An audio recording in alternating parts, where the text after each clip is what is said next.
Here we go again then, guys, another week and another Raffle scooter. So this is Raffle scooter number 16, and if you haven't worked it out already, this is a 1979 Vespa 125 Primavera ET3. It's been lovingly restored, repainted in this Rosso Red. It's absolutely immaculate, this scooter. It's covered just 129 miles since the respray and rebuild. So it is a bare metal restoration. As you can see, if we look inside the toolbox, you can see that it's been painted throughout in this lovely Rosso Red. So it's all badged up as the ET3 125. It is registered as a 125, but there's been a little bit of work done to the motor. It's got sort of like a modish tune, really. It's got the DR 135 cylinder running on a BGM crankshaft.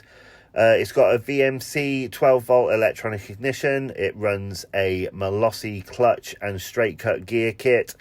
The front and rear shock absorbers have been uprated to the carbone red and black suspension system, so it matches the framework. Underneath the seat, you can see that it's all clean, so it's self-mixing this one. It's a 4-speed gearbox as well. So as I mentioned before, this is registered as a 125, but it has got the 135 cylinder kit on it. So you can see it's just absolutely immaculate, this scooter. Lovely to ride, but I'll show you a bit more of that in a moment.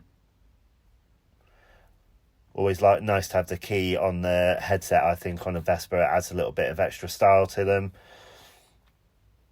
You can see it's absolutely immaculate underneath.